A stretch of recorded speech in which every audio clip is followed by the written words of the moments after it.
नमस्कार दोस्तों, स्वागत है आपका डेली न्यूज इंडिया 1.0 में। दोस्तों, मोदी जी जब भी बाहर जाते हैं, अमेरिका जाते हैं, तो बाइडन साहब उससे पहले सिख नेताओं को बुलाकर जो सेपरेटिस्ट हैं उनसे मुलाकात कर लेते हैं। जब भी कुछ ऐसा होता है, व्हाइट हाउस में होता है, कहीं बाहर होता है, तो कुछ ना कुछ ऐसा होता है कि बाइडन मौका नहीं छोड़ते मोदी के अपमान करने का। अभी मोदी जी फिर बाइडन से मिले G20 के समिट में, ब्राजील में, रियो के अंदर। और जैसे ही वो मिलते हैं उससे 2 दिन पहले फेडरल ब्यूरो ऑफ इन्वेस्टिगेशन नए वारंट जारी कर देता है। वो रॉ का एजेंट था ना, विकास यादव, जो रॉ में काम करता था, खासतौर से प्रधानमंत्री के ऑफिस के नीचे काम करता था, अजीत डोवाल के नीचे काम करता था, आपको तो याद ही होगा, जिसने पन्नू की हत्या करवाने की कोशिश की। अब उसके लिए निखिल गुप्ता को हायर किया गया था। निखिल गुप्ता ने फिर जो वहाँ पर जो बंदा अमेरिका में हायर किया वो एक FBI का एजेंट निकल आया, तो सारा भंडाफोड़ हो गया इनका। लेकिन FBI ने इस बार एक ऐसी चाल चली वारंट निकालने में कि इससे हमारा इतना अपमान हो रहा है हम हिंदुस्तानियों का कि मैं बता नहीं सकता। हमें शर्म से डूब मरने को दिल कर रहा है, मैं बताऊं।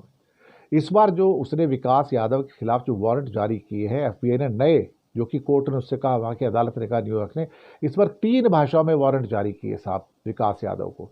इंग्लिश में जारी किया, हिंदी में जारी किया, और इससे बड़ा अपमान क्या हो सकता, पंजाबी के अंदर भी वारंट जारी कर दिया। भाई साहब, पंजाबी के अंदर वारंट जारी किया है विकास यादव के खिलाफ। और विकास यादव जो बचता घूम रहा है, तो दिल्ली की अदालत में अपना एंटीसिपेटरी बेल ले रहा है। उसके पहले बेल तो केस, एक नकली केस बनवाया गया था ताकि उसको बाहर ना भेजना पड़े, एक्स्ट्राडिशन करके, प्रत्यार्पण करके। अब समस्या पैदा हो गई कि उसकी डेट आ गई थी हियरिंग की, तो गया नहीं। कहता जी मेरी जान को खतरा पैदा हो गया, लोग मुझे मार देंगे, तो मुझे आगे की डेट दीजिए। और जज ने बात सुन ली उसकी और आगे की डेट दे दी, फरवरी की। क्योंकि जज जो है, बेसिकली मेरे को लगता है कि शायद उस जज के पास केस जाएगा जो मोदी जी का फेवरेट जज होगा, मुझे ऐसा लगता है। हालांकि कई अदालतों का, न्यायपालिका को बुरा लग सकता है, लेकिन न्यायपालिकाएं भी आजकल ऐसी कर रही हैं। अभी क्या किया जाएगा। लेकिन विकास यादव का वारंट अब पंजाबी में भी निकल गया, हिंदी में भी निकल गया, कमाल की बात है, अंग्रेजी में भी है।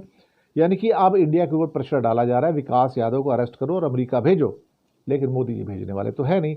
लेकिन भारत का अपमान तो हो रहा है, क्योंकि अभी इसी केस के अंदर, निज्जर इसके केस में सीधी सीधी बात निकल के आ रही है कि लोगों को मरवा कौन रहा है, उसका आदेश कौन दे रहा है। तो ये बात निकल के आई थी, अमित शाह उनको मरवा रहा है।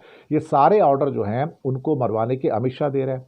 अमित शाह का ऑर्डर आ गया, अजीत डोवाल को जाता, अजीत डोवाल के समझ निकले हुए, वो मरवाने की कोशिश कर रहे हैं। इसलिए तो अजीत डोवाल अमेरिका नहीं गए थे मोदी जी के साथ में कि मुझे पकड़ लिया जाएगा, अदालत में पेश किया जाएगा मुझे वहां पर। तो डर गए, भाग गए नहीं वहां पर, देखा जाए तो। ये सारा का चक्कर ये हो रहा है इस समय। अब क्या किया जाए साहब, जो हो रहा है तो हो रहा है आपके सामने, लेकिन भारत का अपमान तो हो रहा है। पूरा प्राइम मिनिस्टर ऑफिस इसी में लगा पड़ा है, मुझे लगता है कि जो बेसिकली रॉ को कंट्रोल करता है कि लोगों को बाहर मरवाओ, जो मर्जी करो। PM मोदी पे इल्जाम है, अमित शाह पे इल्जाम है, रॉ के ऊपर इल्जाम है, अजीत डोवाल पे इल्जाम है, उनके समझ निकले हुए हैं। डूब मरने को हिंदुस्तान की हालत आ गई है। इतनी मतलब मिट्टी पलीद हो गई हमारे देश की, इतनी मिट्टी पलीद है कि भारत का गृह मंत्री हो, प्रधानमंत्री हो, अजीत डोवाल हो, सारे के सारे संदेह के घेरे में कि भारत के लोग बाहर जाके लोगों को मरवाते हैं।